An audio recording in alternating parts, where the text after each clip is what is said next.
Sir. अगर आपने गलती से पी को एक्स मान लिया तो फिर आपकी एक्स की वैल्यू 400 आएगी, तो फिर आपको क्यों निकालने के लिए इसमें से घटाना पड़ेगा, तो 360 आएगा।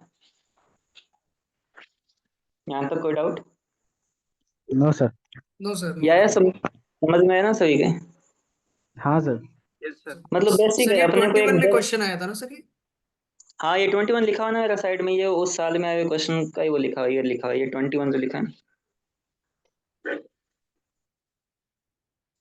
आप एक काम कर सकते हो, पिछले 7-8 सालों के क्वेश्चन पेपर है ना, उनका प्रिंट आउट निकलवा के रख लो अपने पास, और यूपीएससी की ऑफिशियल आंसर की का प्रिंट आउट।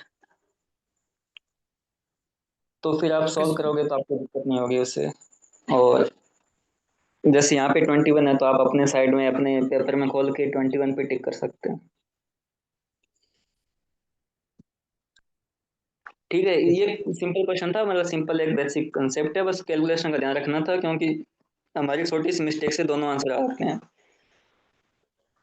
इस ऑप्शन में दोनों ही है, तो एक क्वेश्चन 2.5 मार्क्स का होता है, आपको पता ही है, नेगेटिव होने पे 3.34 नंबर कट जाते हैं। और ये भी रेशियो वाला ही है। ठीक है, इसको थोड़ा बाद में करते हैं।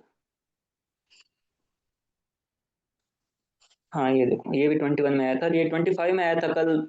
हमने जो किया था परसों, फेल एंड पास वाला, उस टाइप का लग रहा है ना।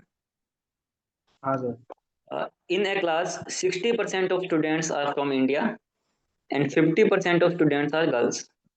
ठीक है, तो हम एक एक लाइन के हिसाब से चलते हैं। दो चीजें ना यहाँ पे, एक फॉरेन का भी कंसेप्ट है। तो एक मैं इंडिया को लिखता हूँ, उधर लिखता हूँ फॉरेन। 60% इंडिया के हैं, तो इसका मतलब 40% फॉरेन है। तो मेरी परसेंट वैल्यू तो हमेशा सो ही होती है ना। Yes sir. तो हाँ sixty sir, percent student simple are from India. Calculation. हाँ, तो 60% इंडिया के हैं, तो मतलब बाई डिफॉल्ट बच गए वो फॉरेन के 40%, जो इसने लिखा नहीं है, बट इसका मतलब यही है ना। और 50% स्टूडेंट्स आर गर्ल्स। अब दो पार्ट और भी है, गर्ल्स और बॉयज, वो 50-50 है दोनों।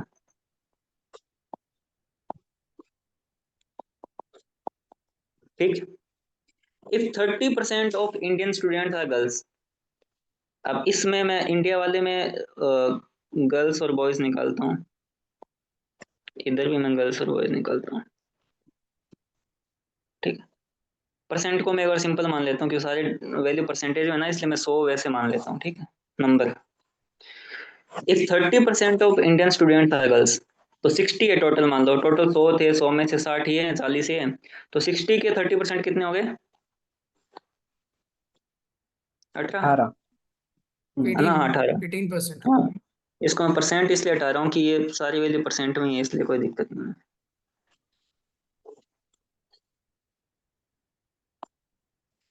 तो 18 गर्ल्स है, तो बॉयज कितने हो गए?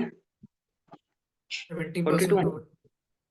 नहीं, तो टोटल 60 है ना इंडिया वाले। हाँ। यस यस सर, इसमें से सब 18 42। गर्ल्स है, तो 42 बॉयज हो गए। फॉरेन में क्या कंसेप्ट है? फॉरेन में दिया नहीं, बट हमें ये पता है टोटल लड़कियां 50 है, तो ये 18 यहाँ हो गई, तो यहाँ कितनी है? 32। और लड़के टोटल 42 है यहाँ पे, तो यहाँ कितने होंगे? 8 7। 8 होंगे ना। 8 ही हो गए। Yes sir. तो अब देखो, then what percentage of foreign student are boys? Foreign student 40 है, उसमें से 8 लड़के हैं, तो कितने परसेंट लड़के हैं, बॉयज हैं? 20%। नहीं, 8 डिवाइड बाई 40, ऐसे निकाल देना परसेंट। 8 बॉयज यस है, सर। टोटल 40 है, इंटू 100। एक 5 और ये 20, हाँ 20%। ठीक है। ये सर वेन डायग्राम से भी तो हो जाता है सर ये। हाँ, कैसे भी कर सकते हो, वो तो कोई इशू नहीं है। सर एक बार वेन डायग्राम से बताइए, पिछली बार वाला वेन डायग्राम समझ आया था इसलिए बोल रहा हूँ।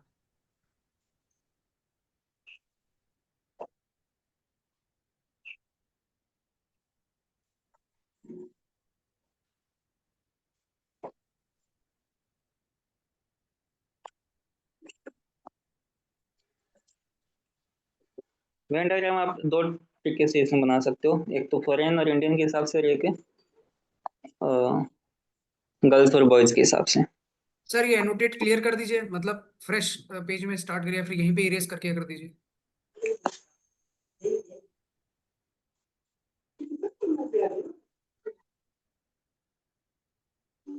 सर ऊपर जो बॉक्स करके बनाया ना, आप इस ऑप्शन का यूज किया करिए सर, पूरा क्लियर हो जाता है एक ही बार।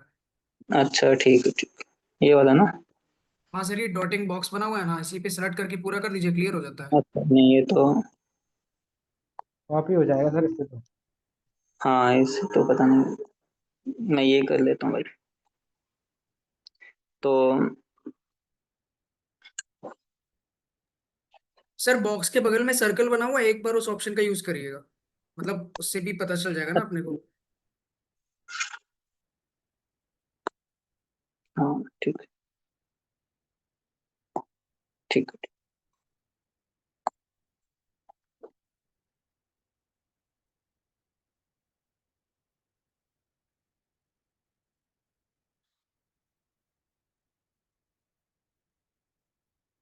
तो हमें इंडिया का दे रखा है 60%, तो फॉरेन का 40% है ना। फॉरेन 40 है, तो फॉरेन में कुछ गर्ल्स होंगे, और ये मिक्स तो नहीं होगा कभी, ये बॉयज होंगे।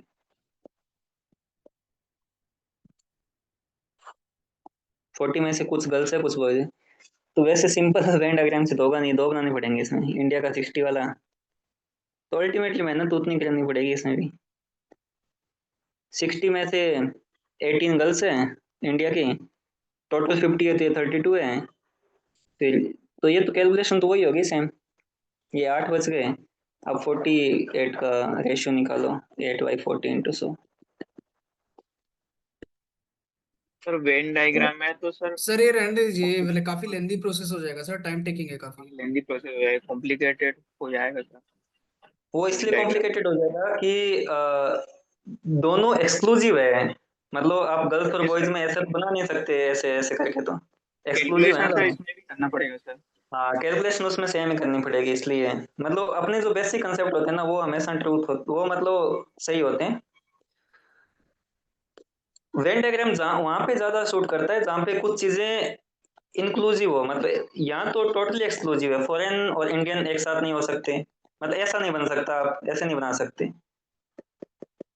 ये मिक्स कभी नहीं हो सकता, ना तो ये गर्ल्स और बॉयज में हो सकता, ना ये इंडियन और फॉरेन में हो सकता। तो आपको दो एक्सक्लूसिव डायग्राम बनाने पड़ेंगे, तो फिर कैलकुलेशन तो उतनी हो जाएगी। अपने उस दिन किया था वहां पे क्लियरली लिखा हुआ था हिंदी और इंग्लिश में कंबाइंड भी इतने कुछ फेल हुए हैं, तो मतलब कुछ चीजें इंक्लूसिव थी तो कैलकुलेशन थोड़ी इजी हो रही थी।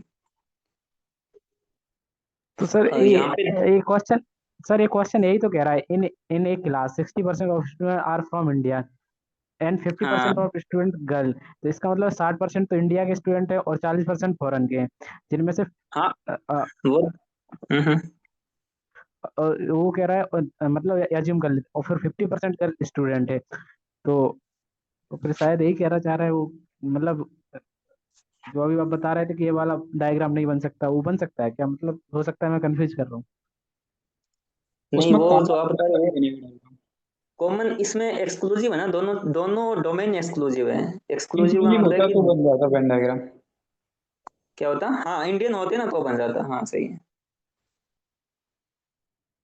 तो इसमें कैलकुलेशन उतनी ही करनी पड़ेगी जितनी हमने मतलब बिना वेन की थी। बट इजी कैलकुलेशन है ना, इसमें डिफिकल्ट कहाँ है, मतलब दिक्कत कहाँ आ रही है आपको? नहीं सर, पहले वाला तरीका ज्यादा सही है, क्लियर है वेन सर। डायग्राम से कैलकुलेशन कॉम्प्लिकेटेड हो जाएगी सर, और टाइम टेकिंग भी रहेगी, ऐसा भी तो है। पहले वाले में क्या था, क्वेश्चन नंबर ये था ना, इसमें देखो क्या था। इसमें ये था कि बोथ दे सब्जेक्ट, बोथ का मतलब है कि कुछ चीजें इंक्लूसिव है, दोनों में कुछ चीजें कॉमन है। कॉमन है तो फिर आप इजीली कैलकुलेशन कर सकते हो, ये बहुत इजी होता है निकालना। और इस वाले क्वेश्चन में क्या है, गर्ल्स और बॉयज में कुछ भी कॉमन नहीं है और फॉरेन और इंडिया में कुछ भी कॉमन नहीं है, तो दोनों अलग अलग डोमेन है। तो फिर आपको इसमें मतलब वेन डायग्राम का कोई लॉजिक नहीं बनता ना। वहीं ज्यादा लॉजिकल होता है जहाँ पे कुछ चीजें कॉमन हो जाती है, तो उनको हम थोड़ा कैलकुलेशन में इजी कर लेते हैं। तो यहाँ तो ऐसा कुछ बनता नहीं, यहाँ पे इंडिया का अलग बनेगा, फॉरेन का अलग बनेगा, गर्ल्स बॉयज का अलग होगा, फिर इसमें भी गर्ल्स और बॉयज का अलग होगा। और बाकी कैलकुलेशन तो इसकी इजी है, इसमें कैलकुलेशन तो बहुत इजी दे रखी है, 60 50 30 ऐसे दे रखा है। तो ये आया आपको समझ में सिंपल कैलकुलेशन से? हाँ सर आ गया। Yes sir. ठीक है, तो आगे बढ़े। Yes sir. हाँ ये देख,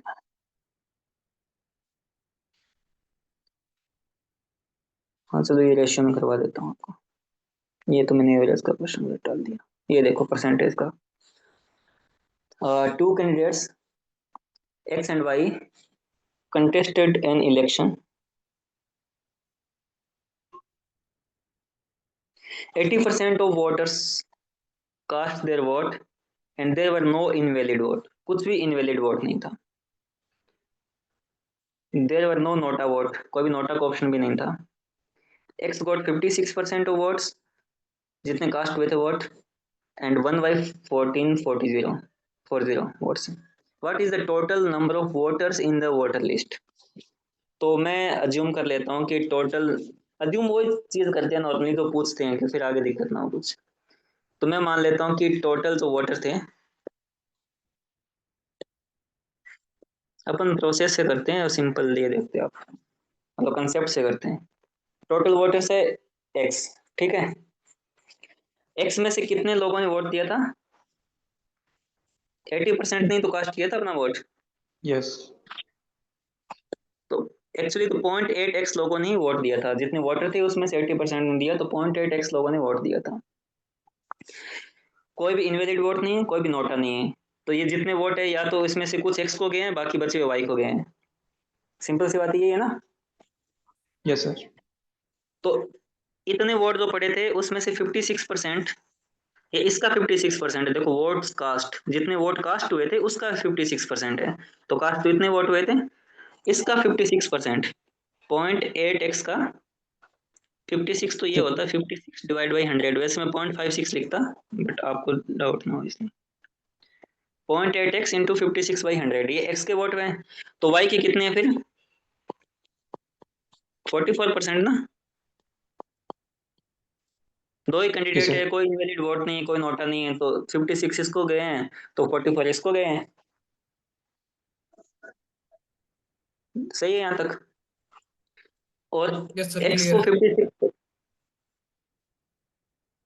एंड x 1/1440 वोट से x को, मतलब y से ज्यादा वोट मिले हैं 14, मतलब इन दोनों का डिफरेंस है बेसिकली वो इतना है ना। x और y में जो डिफरेंस था वो इतना है।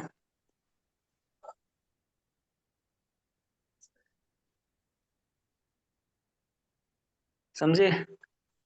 Yes sir. Yes sir. X को वाई से इतने वोट ज्यादा मिले, इसका मतलब है कि इन दोनों का जो डिफरेंस है वो इतने वोट है, तभी तो वो जीत गए, इतने वोट ज्यादा हैं वाई से। मतलब मैं ऐसे लिख सकता हूँ ना, एक्स के वोट है वो वाई से 1440 ज्यादा है।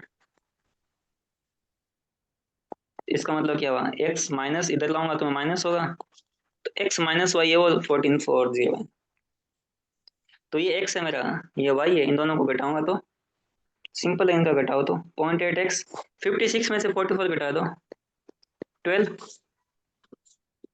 22। बाकी तो कॉमन है ना, दोनों में सेम चीज है ये तो, यस सर। इसमें से डायरेक्ट घटाओ। ये इसकी वैल्यू है 440, ठीक। एक तो मैं पॉइंट भी हटा रहा हूँ भाई, एक जीरो और लगा रहा हूँ नीचे, ठीक। और एक ये 12 का जो टेबल है उसे 12 1 इंटू 2 12 0। 114 होता है ना। तो अब ये देखो, इधर है मेरा 8x, इधर है मेरा 120 और ये इधर डिवीजन में है तो उधर जाके मल्टीप्लिकेशन में हो जाएंगे। ठीक है यहाँ तक? जी। और मेरे को x की वैल्यू निकालनी है तो मैं इसको 8 से डिवाइड कर दूंगा, क्योंकि ये तो 8x की है, x की निकालूंगा तो 8 से डिवाइड कर।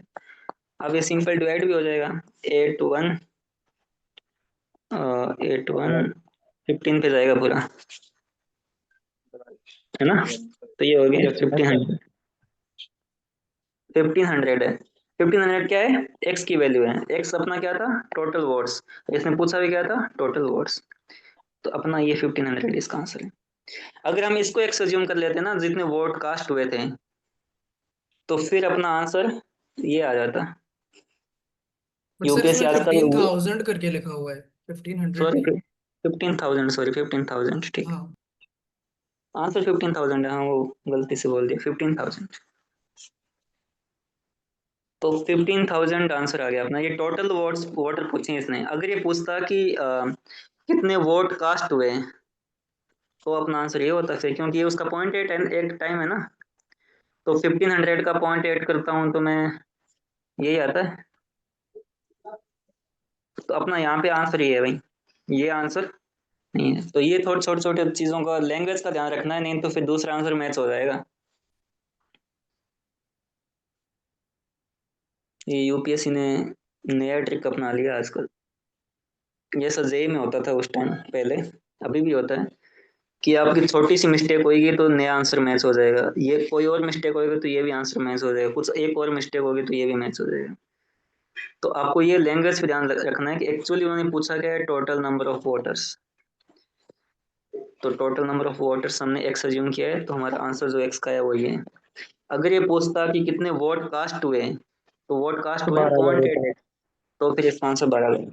तो आपको लैंग्वेज पे ध्यान देना है, बाकी तो सिंपल प्रोसेस है एकदम, हर सवाल में सेम ही प्रोसेस है। जो कुछ अज्यूम करना है, फिर कुछ उसका परसेंटेज में कुछ वैल्यू दी होगी, फिर उसको लिखना है।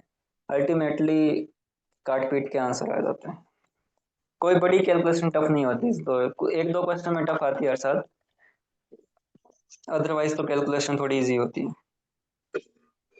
सर अगर इसी क्वेश्चन को हम लोग शॉर्ट ट्रिक से करते कम टाइम में, तो आप कैसे, कौन सा फॉर्मूला आप यूज करते? मैं तो कोई फॉर्मूला यूज नहीं करता, मैं तो हमेशा कंसेप्ट से करता हूँ। मेरे को बेनिफिट क्या होता था कि मैं ये कैलकुलेशन नहीं करता। मेरा ऑप्शनल भी मैथ ही था, तो ये वाली चीजें मेरे को बेनिफिट होती थी। मैं सीधा यहीं से आता, ये लिखता मैं 1440, और ये दोनों का डिफरेंस है .8x इंटू 12/100। फिर मैं यहाँ से काट काट पीट में इसी में कर लेता हूँ। तो मैं सीधा यहाँ से निकाल देता हूँ, मतलब मेरे लिए इतना हो जाता है छोटा। ये सर, तो हम भी बट आपका तरीका इजाद कर लेते हैं सर, हम लोग भी कॉन्सेप्ट से ही करेंगे तो ज्यादा सही रहेगा, है ना सर? हाँ, वो आपका इजाद हो जाएगा। आप इस टाइप के दो तीन क्वेश्चन करोगे ना, तो आप डायरेक्ट इस स्टेप के बाद में, फिर आपको ये लिखने की आवश्यकता नहीं पड़ेगी। फिर आप वो माइंड में समझोगे, सीधा यहाँ पे आओगे, और फिर आप अलग अलग नहीं लिखोगे, ये सिंपल एक बार में ही कर दोगे जो भी करना हो। कंसेप्ट से यस जाओगे सर। तो आप मतलब इस टाइप के दो तीन क्वेश्चन करोगे तो आप ऑटोमेटिकली हाफ टाइम में आ जाओगे। जितना टाइम अभी आपको लग रहा है उसका हाफ हो जाएगा। और जैसे जैसे एग्जाम पास में आएगी, कॉन्सेप्ट का फायदा क्या होता है, कॉन्सेप्ट आपको कॉन्फिडेंस देता है कि आप किसी भी टाइप का क्वेश्चन आएगा आप उसको टैकल कर लोगे। जो ट्रिक होती है ना, वो हर क्वेश्चन में यूनिवर्सल नहीं होती, वो फिर कहीं लगेगी कहीं नहीं लगेगी, और फिर आंसर जब मैच नहीं होता है ना, तो फिर अगले क्वेश्चन में कॉन्फिडेंस नहीं आता। मैथ वाले क्वेश्चन की ये ब्यूटी है ना कि आपका आंसर आपके ऑप्शन से मैच होगा, तो आप 100% श्योर हो कि आपका आंसर सही है। अब आपको एग्जाम के बाद में कोई कोचिंग के आंसर की मैच करने की आवश्यकता नहीं है, प्रोवाइडेड कि आपने लैंग्वेज को ढंग से पढ़ा। गलती से आपने ये 12 लगा करके आगे, तो फिर गड़बड़ हो जाएगा। ठीक है, बाकी ये डिफिकल्ट नहीं है, आप खुद करते हो तो आप ये वाली चीजें स्किप करते हो ना। अपन किसी को समझाते हैं तो फिर अपने को डिटेल में लिखना पड़ता है। Yes sir, yes sir. ठीक है सर, तो नेक्स्ट वाला जब क्वेश्चन आप, करते हैं फिर आप। ठीक है, ये 22 में आया था। ये मेरे सारे क्वेश्चन यहाँ पे 21, 22, 23, 24, 25 वाले हैं। उससे पिछले वाले आप करना, और या फिर टफ होंगे तो मैं करवा दूंगा। When 70% of a number x is added to another number y, the sum become 165% of value of y. पहली लाइन क्या है? When 70% of number x, 70% x का कितना होगा? 0.7x yes sir. is added to another number y, एक अलग number है y, उसमें ऐड कर दिया। The sum becomes 165% of the value of y. ये जो सम है ये किसके बराबर हो जाएगा? 165%, यानी 1.65 किसका? Value of y। ठीक है, ये पहली लाइन समझ में आई आपको? Yes sir. सिंपल मैंने लाइन लिखी है, सेंटेंस में लिखा है, उसको मैथमेटिकल फॉर्म में लिखा है कि 70% ऑफ ए नंबर x, यानी कि 0.7x इज एडेड टू, यानी प्लस किया है, अनदर नंबर y, यानी कि y लिख दिया। यानी द सम बिकम्स, यानी ये जो सम है, ये जो सम होगा ये इक्वल हो जाएगा किसके, 165% of the value of Y, 1.65 Y.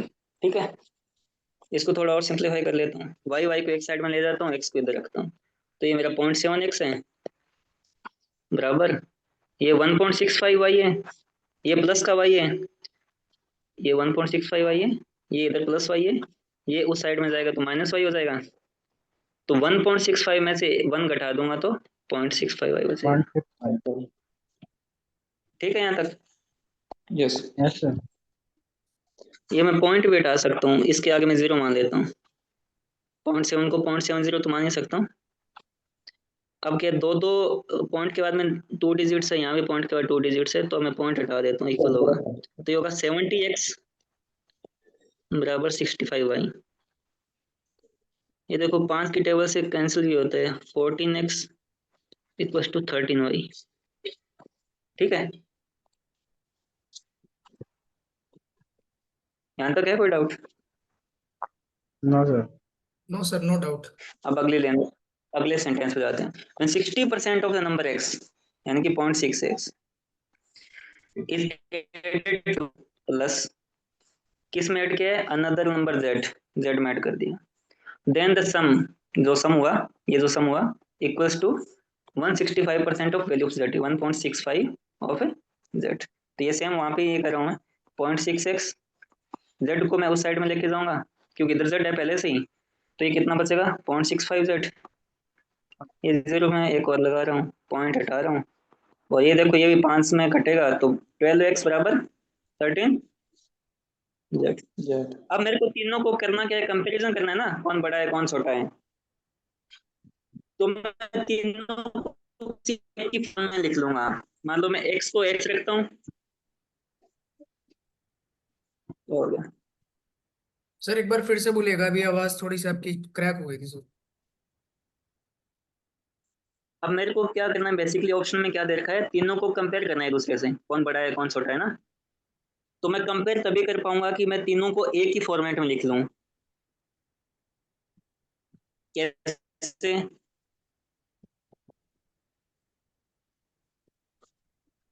जैसे मैं x को तो x मान लेता हूँ, y को मैं x की फॉर्म में लिख लूँ, तो यहाँ पे अगर मैं y को x की फॉर्म में लिखूँ तो क्या लिखूंगा, मेरे पास क्या है 13y बराबर 14x है ना यहाँ पे इस लाइन में, तो मैं y क्या लिखूंगा 14 डिवाइड बाई 13, ऐसे लिख सकता हूँ y को। Yes sir. ऐसे मैं यहाँ पे z को क्या लिख सकता हूँ 12xy लिख सकता हूँ ऐसा, इस लाइन से ये z की वैल्यू निकालनी है, z बराबर 12x, ये मल्टीपल में होता है वो डिवाइड डिवीजन में आ जाता है ना यहाँ पे। अब मैं x को y को भी x की फॉर्म में ले आया, z को भी x की फॉर्म में ले आया, तो x मेरा x है ही पहले से ही, x तो मेरा x है, y को मैंने लिख दिया 14/13y x, और z को मैंने लिख दिया 12। यहाँ पे डाउट, नो सर। x को x लिख, x तो है ही मेरा, y को मैंने ये लिख दिया, z को मैंने ये लिख दिया, कोई डाउट है यहाँ तक? नहीं सर, नहीं। इसको मैं आपको ये समझाने के लिए लिख रहा हूँ, यहाँ पे मैं 13/13 लिख सकता हूँ क्या, क्योंकि 1 है ना ये तो पहले से ही। हाँ सर। ये क्यों लिख रहा हूँ, क्योंकि ये तीनों का जो डिनोमिनेटर है वो सेम है, हर में जो लिखा है वो सेम है, तो इसका कोई सेंस नहीं बनता फिर। अब आप देखो, ये 13x है, ये 14x है, ये 12x है, तो अब बताओ कौन सा बड़ा है कौन सा छोटा है, 14 वाला बड़ा है ना, तो y सबसे बड़ा है, और फिर यस x है, सर। और फिर लास्ट में z है, ये z है ना, ये अपना z था, यस सर। ये 12 ये 14 है, ये 13 है, तो 14 बड़ा है तो y बड़ा है, फिर x है और फिर z है, तो y is greater than x is greater than, तो कौन सा आंसर है इसमें, y ग्रेटर देन x, ये a है ना, मतलब y सबसे बड़ा है, ये इधर में ओपन हो रहा है ना, y x और z, y x z। Yes sir. आया समझ में? Yes sir. हाँ किसी को डाउट हो तो पूछ सकते। सर मुझे ये x की वैल्यू समझ नहीं आई सर। कौन सी? 13x/13 x की अच्छा वैल्यू ये, सर। हाँ, सर आपकी वॉइस लैग कर रही, मतलब बीच में काफी बार वॉइस लैग कर रही थी। Yes, अच्छा sir. ऐसा इश्यू तो यार पता नहीं। ये इंडिविजुअल उसकी प्रॉब्लम हो सकती है। वॉइस में मुझे एकदम क्लियर आ रही है, कहीं कोई वॉइस लैग नहीं कर रही है। हो नहीं सकता है सर, किसी वॉइस के लैग अंदर कर का रही है। डेटा जो है, किसी किसी का हो सकता है डेटा कम हो या स्लो डेटा हो, इस वजह से वो वॉइस लैग कर रही होगी। मुझे एकदम फिर स्पष्ट डिस्कनेक्ट वॉइस आ करके रही है। दोबारा आ जाइए। जिसको वॉइस नहीं आ रही हो सर उससे बोल दीजिए, डिस्कनेक्ट करके दोबारा आ जाएगा। और वैसे भी इसमें मैथ में अगर छोटी मोटी वॉइस बीच में नहीं आ रही है तो इतना दिक्कत नहीं आएगा, क्योंकि अपन तो कैलकुलेशन ही करें।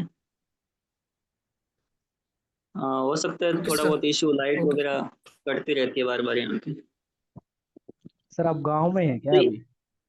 हाँ मैं गांव में हूँ भाई। अच्छा। हम्म, गांव में, और हमारे यहाँ पे कंटिन्यूअसली बारिश भी आ रही है काफी लंबे टाइम से, तो फ्लड टाइप की सिचुएशन भी। तो ये मैंने कि ये 13/13 क्यों लिखा, वो मैंने कंपैरिजन करने के लिए लिखा, क्योंकि इन दोनों का बेस है वो 13 है, यानी कि डिनोमिनेटर में 13 है, तो मैं इसके भी 13 लगा सकता हूँ डिनोमिनेटर में, और न्यूमरेटर में भी 13 लगा सकता हूँ, यानी अंश और हर में 13 13 लगा सकता हूँ, क्योंकि अल्टीमेटली तो मैं काटूंगा तो 1 नहीं आएगा, तो ये वापस x का x ही बच जाएगा। तो वो मैंने इसलिए यस सर। लगाया कि इन तीनों का सेम हो जाएगा, तो आपको ये चीजें नहीं देखनी पड़ेगी नीचे वाली, अब आप केवल ऊपर वाले से कंपैरिजन कर सकते हो।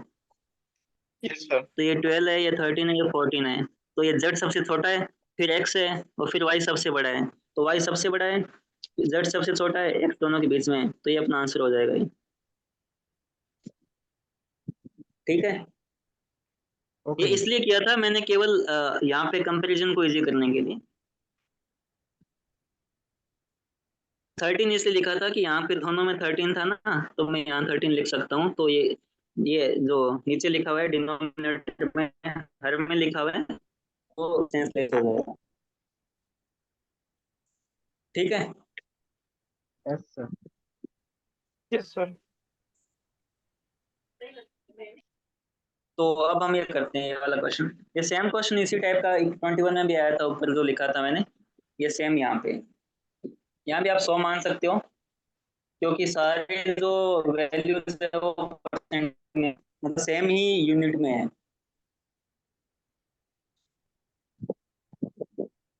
तो the increase in the price of a certain item was 25%।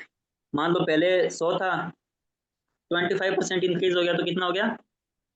125। 125। Then the price was decrease by 20%। अब 20% डिक्रीज हो गया, यानी कि अब इसका 80% ही बचा है, इंटू 0.8 कर देता हूँ मैं, कितना ही बचा है? 100। तो यस ये सर। कितना हो गया? हाँ। 100 ही हो गया ना ये। 100 हो गए सर। हाँ सर। और देन ये क्वेश्चन तो जो पीछे हमने किया था वो तो यहाँ तक ही था, तो नेट चेंज 0 हुआ था, इसने एक लाइन और लिख दिया गया, देन अगेन इंक्रीज बाय 10%। इसको वापस 10% इंक्रीज करूंगा तो 1110 हो जाएगा। तो what is the resultant increase in the price? तो भाई 100 पहले था, अब 110 हो गया, तो रिजल्टेंट कितना हो गया? इंक्रीज हो गया, 10%। 10%. 10 इंक्रीज हो गया। और जो हमने पीछे क्वेश्चन किया था वो यहाँ तक था, तो ये 0 था। ठीक है, तो ये PYQ करने का बेनिफिट ये होता है कि हमें आइडिया लग जाता है कि किस टाइप के क्वेश्चंस आते हैं इस टॉपिक से। जब सारी वैल्यू सेम ही दी हो तो आप इजीली 100 मान सकते हो। अगर सारी वैल्यू सेम नहीं दी हो, जैसे यहाँ पे देखो कुछ परसेंटेज में है और कुछ ये नंबर में है सीधी, तो यहाँ पे आप 100 नहीं एज्यूम कर सकते, फिर तो गलत हो जाएगा, क्योंकि यूनिट अलग अलग है ना, तो फिर आप उनको यस। नहीं कर सकते। जब यूनिट सेम हो तो आप सिंपल 100 मान सकते हो।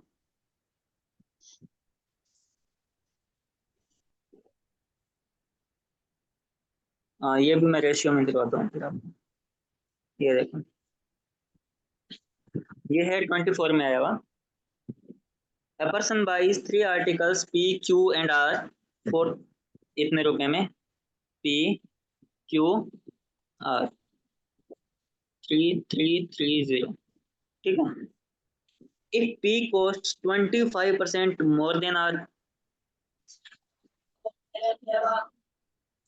and R costs 20% more than Q, then what is the cost of P? ये भी अपना कल जो सबसे पहले क्वेश्चन किया था उस टाइप का क्वेश्चन आ गया ना।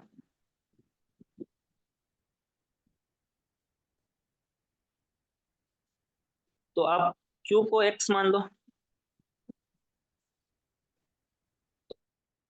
तो R cost 20% more than Q, तो R कितना हो जाएगा? 1.2x हो जाएगा। R cost 20% more than Q, तो R 1.2x हो जाएगा। And P cost 25% more than R, P R से भी 25% ज़्यादा है, तो P क्या होगा? 1.25 किसका? इंटू 1.2x, ये R है ना, ये R है, इसका 25% ज़्यादा है, और जो R था वो X का 20% ज़्यादा था। तो ये P कितना हो गया? पहले इन दोनों को मल्टीप्लाई कर लो।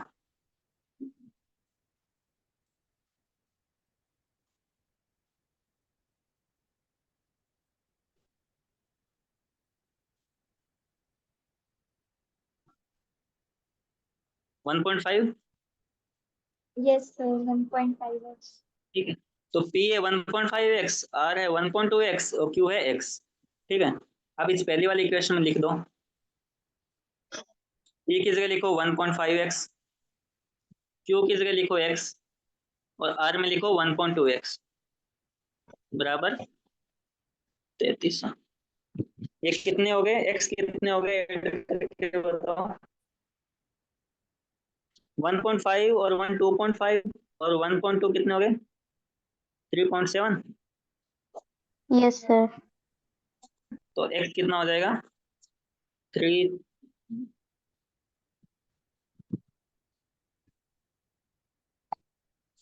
x हो जाएगा 3300 डिवाइड बाई 3.7। 3.7 को मैं 37 लिखता हूँ, ऊपर एक जीरो और लगा देता हूँ, ठीक है। अब ये 37 से ये होता है क्या डिवाइड?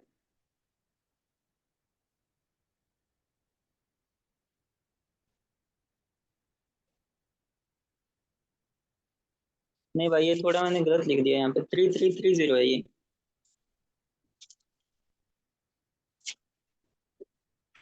अब डिवाइड हो जाएगा,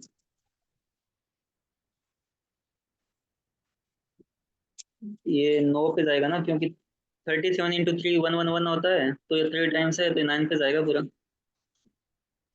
900 पर जाएगा।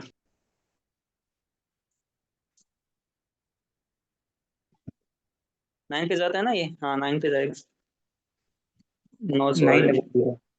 हाँ वही तो, यूपीएससी में थोड़ा एग्जैक्ट होता है, इसलिए मुझे डाउट हुआ कि यहाँ पे कुछ गलती हो गई, क्योंकि वरना इतना टफ वो वैल्यूएशन तो होती नहीं है।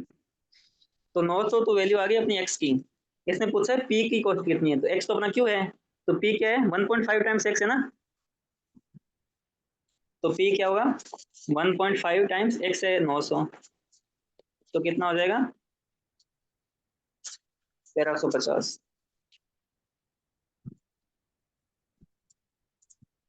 आया समझ में ये? Yes, sir. Yes, sir. क्या हुआ?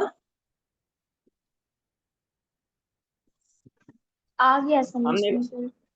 हमने एक्स की वैल्यू निकाल ली और हमें इन्होंने पी का पूछा है, तो पी 1.5 टाइम्स एक्स है, तो फिर 1.5 को एक्स से मल्टीप्लाई कर दिया, 1350 आ गया। मतलब ये 900 का 1.5 गुना ही तो है, तो 1350 का है। ये एवरेज वाला अपन एवरेज में करते हैं, और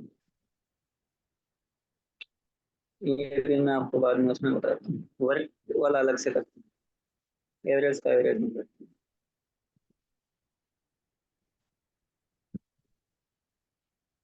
ये वर्क वाले में करता हूँ, ये देखो 25 में है इसी साल, ये भी 25 में है। अरे ये मेरा गलत हो गया तो था। 25 का क्वेश्चन, अच्छा कोई बात नहीं, कभी कभी कैलकुलेशन उनकी टफ आती है, तो लेंदी आती है, मतलब टफ तो नहीं होती, थोड़ा टाइम ज़्यादा लगता है। तो a petrol price shot up by 10% as a result of the hike in crude oil price. कुछ लोग हिंदी मीडियम के ना जिनको क्वेश्चन की लैंग्वेज में दिक्कत आ रही है, तो मैं बोलता हूँ कि आप पिछले 7-8 सालों के पेपर के प्रिंट आउट निकाल लो, तो जब मैं ये क्वेश्चन करता हूँ तो उस टाइम आप ये उसमें देख सकते हो हिंदी वाला ना, तो फिर आपको दिक्कत नहीं होगी। Okay sir. वैसे मैं सजेस्ट करता हूँ कि आप इंग्लिश वाला पढ़ना, क्योंकि हिंदी में लैंग्वेज काफ़ी टफ लिखी होती है कि बार एक आध, मतलब इसमें पूरा मामला ही लैंग्वेज का है, मतलब अपन एक एक लाइन ढंग से नहीं पढ़ पाए तो फिर गलती हो सकती। A petrol price shot up by 10% as a result of the hike in crude oil price. The price of petrol before the hike was 90 per liter. तो ओरिजिनल जो प्राइस था पहले वो 90 रुपए पर लीटर था, ठीक है, और बाद में वो 10% बढ़ गया, ठीक है, ये ओरिजिनल था, और जो बाद में था वो 10% बढ़ गया, तब हो गया 99 रुपये लीटर के ना। ये 90 पहले था, अब 99 10%, 9 रुपये और बढ़ गया तो 99 हो गया। A person travels 200 kilometer every month and his car gives a mileage of 16 kilometre पर लीटर। उसका माइलेज था वो 1 लीटर में 16 किलोमीटर जाता था पहले, और वो चलता भी था 2200 किलोमीटर हर महीने, ठीक है। By how many kilometers should he reduce his travel if he wants to maintain his expenditure? तो माइलेज तो कार अभी भी उतना ही दे रही है ना, महंगाई बढ़ गई तो उससे क्या फर्क पड़ता है। ये पहले वाली कंडीशन है, ये बाद वाली कंडीशन, ये क्या आ गया, ठीक है, बट कंडीशन सेम क्या रखा है इसने भी। अब ये डिस्टेंस कितनी ट्रेवल करेगा, यहाँ पे 2200 है तो यहाँ कितनी करेगा, कुछ भी करेगा मान लो, वो पूछा कि वो कितनी कम करेगा, मतलब how many kilometre should he reduce his travel if he wants to maintain his expenditure at the previous level. दोनों में खर्चा है वो सेम लेवल पे रखना है, एक्सपेंडिचर दोनों का सेम होना चाहिए, रेट हमें दे रखा है, माइलेज दे रखा है, पहले इतनी डिस्टेंस थी अब कितनी डिस्टेंस होगी, मतलब कितनी कम होगी वो बताना है, ठीक है। तो पहले कितना खर्चा था वो हम निकाल लेते हैं रुपए में, ये 90 रुपये पर लीटर है ना, ये 99 रुपये पर लीटर।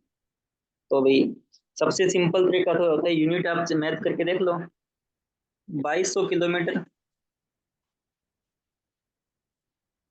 इंटू 90 रुपये, नहीं ये इस एवरेज से जाता था 16 किलोमीटर पर लीटर, ये पर लीटर है तो ऊपर ऊपर आ जाएगा ना पर लीटर,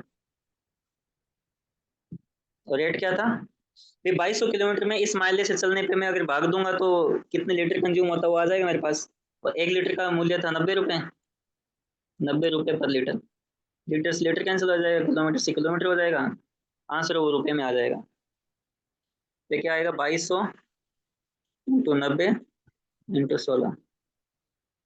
अब आप इसको कर सकते हो भाई, ये कैलकुलेशन टफ नहीं होगी, शायद इजी होगी तभी दे रखा है इन्होंने, कर सकता है कोई,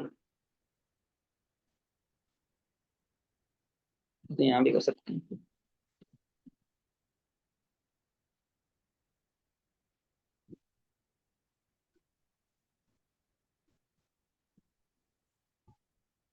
और 198 डिवाइड बाई 16, 12,375। अच्छा ये आपने कर लिया क्या, 12,300। इतने रुपए पहले खर्च हो देते हैं। अब खर्चा हमें सेम रखना है, इतने रुपए रखने हैं, इसने ये बोला है, रेट ये हो गया है, किलोमीटर माइलेज तो सेम ही रहेगा, व्हीकल पे तो महंगाई का इफेक्ट नहीं पड़ेगा, कितने किलोमीटर से ले निकालना है, तो 12,375 रुपये है, और 99 रुपये पर लीटर तेल आता है, तो इतने रुपए में इतना तेल आएगा, डिवाइड करूंगा तो, और 1 किलोमीटर चलने वो 1 लीटर में 16 किलोमीटर चलता है, तो टोटल कितना चलेगा, एल से एल आर से आर कट जाएगा। हाँ ये तो टफ तो काफी, मतलब कैलकुलेशन तो मेरे को थोड़ी लंबी लग रही है इसकी।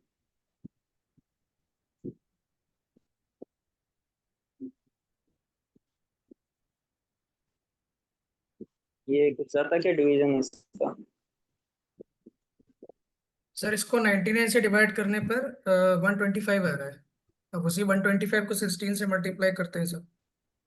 हाँ ये तो पूरा जाएगा क्योंकि ये तभी देखेंगे 125 आएगा। 125 को 16 से करते हैं तो कितना आएगा? 2000 सर आएगा पूरा ही। 2000 आ रहा है आंसर सर, 8 से 2000 आ करते रहा हैं है। तो 1000 आता है ना। कुछ कुछ चीजें हमें याद रखने अपने आप याद हो जाएगी कि 125 को 8 से करते हैं तो 1000 आता है, तो 16 से करेंगे 2000 आएगा। तो ये 2000 किलोमीटर आ गया। और पहले कितना था? 2200 किलोमीटर था। तो कितना कम किया उन्होंने? 200। 200 किलोमीटर कम करेंगे तो खर्चा सेम रहेगा ना।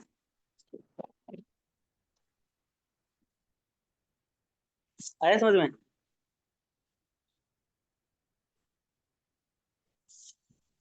थोड़ी सी कैलकुलेशन थोड़ी ज्यादा थी इसमें, बाकी मतलब वैसे डिफिकल्ट नहीं था। किसी को doubt?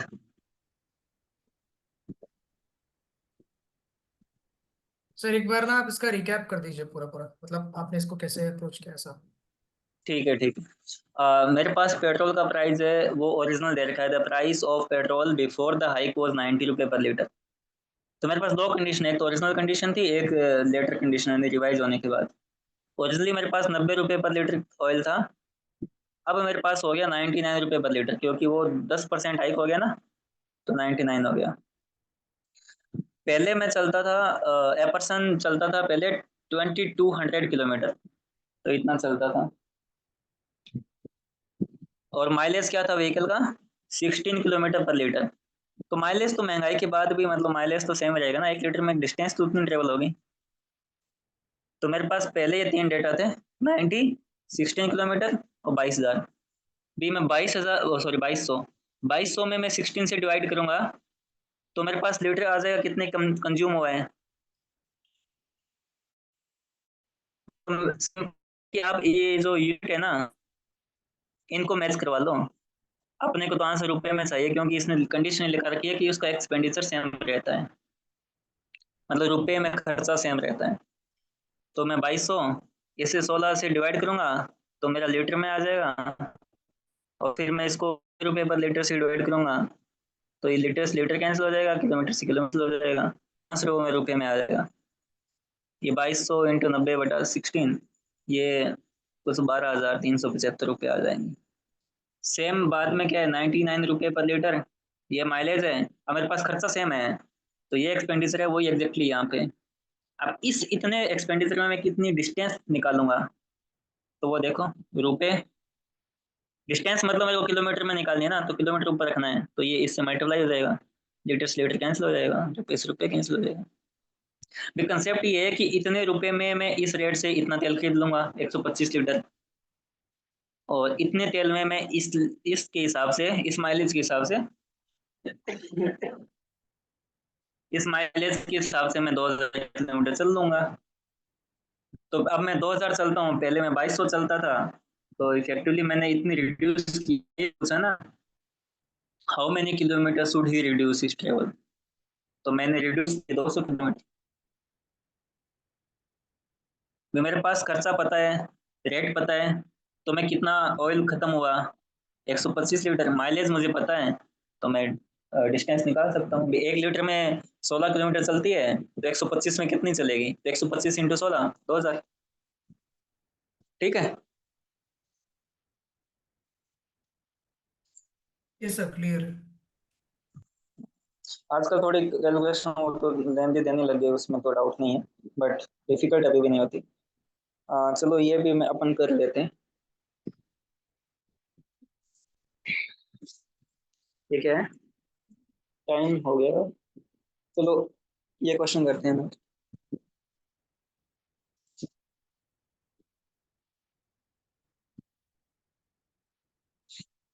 A set X of 20 pipes can fill 70% of a tank in 14 minutes.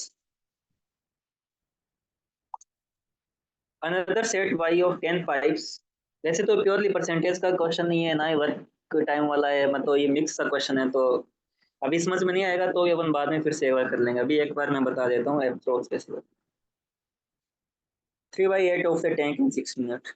A third set of 16 pipes empty half of a tank in 20 minutes. If half of the pipe of set X are closed, only half of the pipe of set Y are open, all the pipe of Z are open, how long it will take? ठीक है, इसमें लिखा है कि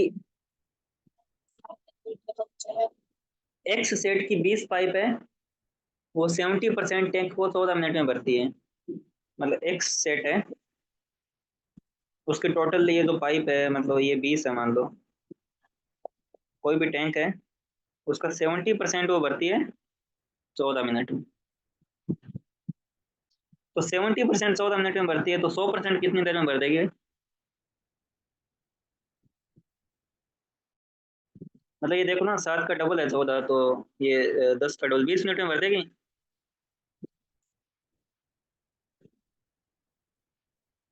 ये आया समझ में कैसे लिख दिया मैंने?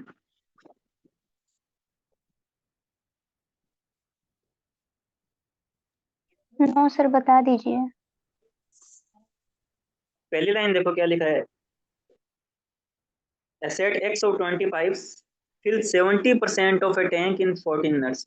यदि कोई भी टैंक अगर X सेट की पाइप है, 20 पाइप है, वो 70% 14 मिनट में भरती है, तो 100% 20 मिनट में फिल कर देगी।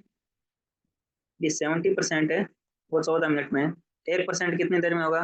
14/70, तो 100% कितनी देर में भर देगी?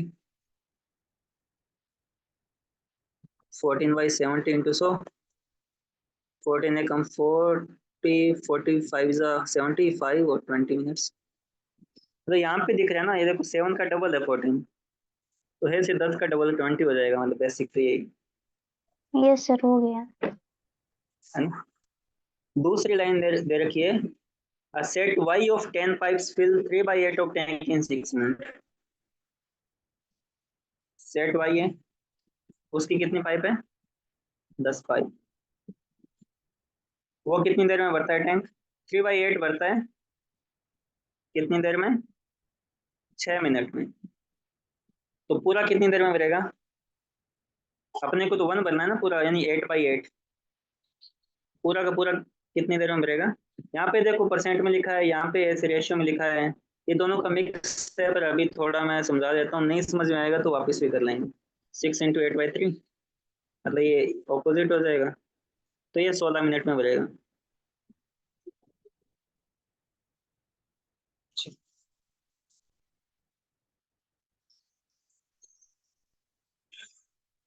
ठीक है। If half of the pipes of set X are closed and only half of the pipe of Z are closed open,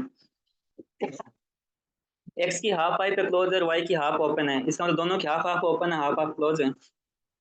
इसकी 10 पाइप ओपन है, इसकी 5 पाइप ओपन है,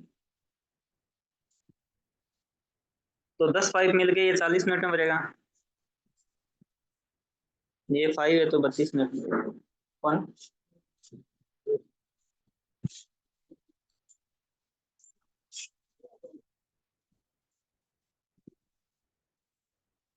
hello hello, yes sir. Amresh sir. जी जी रणवीर। सर मैं बोल रहा हूँ कि आज का कंक्लूड करते हैं, थोड़े गेस्ट आ गए हैं। ठीक है, नो इशू। कल से यहीं से स्टार्ट करते हैं, कल भी टाइम आप इसी टाइम रख लेना। ठीक है, okay. Okay sir, thank you sir. चलो अपन यहीं से कंटिन्यू करते हैं इसी स्लाइड से। Okay, thank you. Okay sir, thank you sir. Okay, thank you.